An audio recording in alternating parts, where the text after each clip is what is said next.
Why don't we make it so that there's no double chin or sausage fingers? Yeah, that's not gonna work out. You know what? You guys just gonna have to deal with it. Hey, vlog passengers.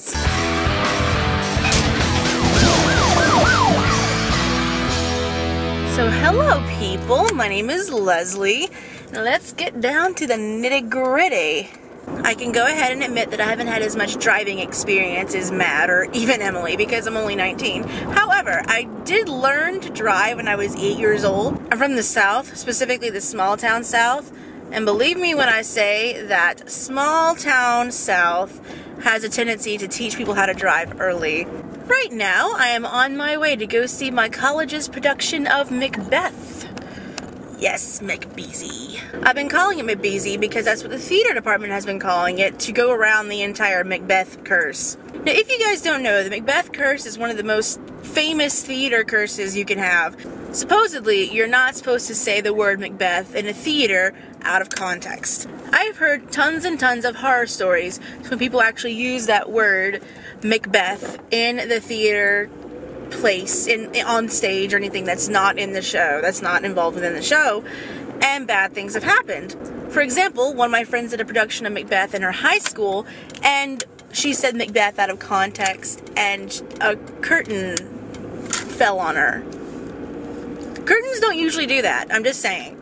And I promise you, I didn't believe in this curse or superstitions whatsoever until this year.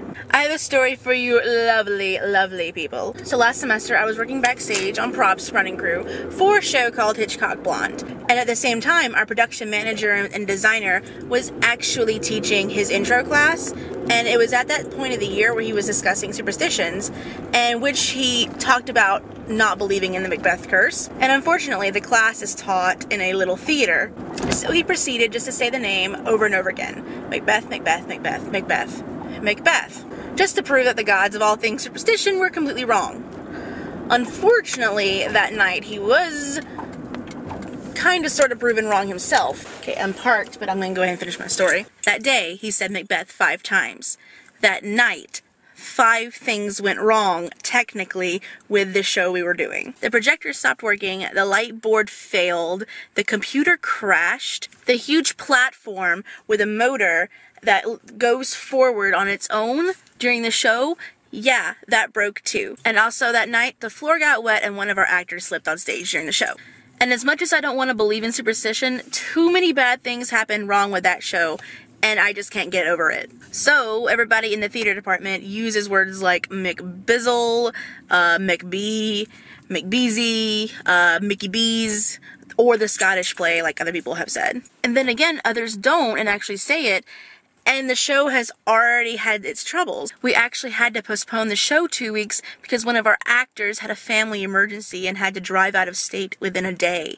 So what I'm wondering with you guys is, what do you believe about superstition? And do you know any other stage or theater superstitions you like to share, or anything you believe in that's superstitious or not superstitious, or if you think all my stories are just crap, just tell me in the comments and let me know. If you want to see more of me, you can check me out in the underbar or in this lovely annotation that may or may not exist. I'm gonna go ahead and be the first to tell you that I haven't made a video in 2 weeks, but come on guys. There are so many people doing video right now. You don't want me to make a video. You just don't want it to happen. But okay, I'll make a video soon. Yeah. I am Leslie, and this is Vlog Driver. Oh, why did I start doing that? Okay, I'm weird.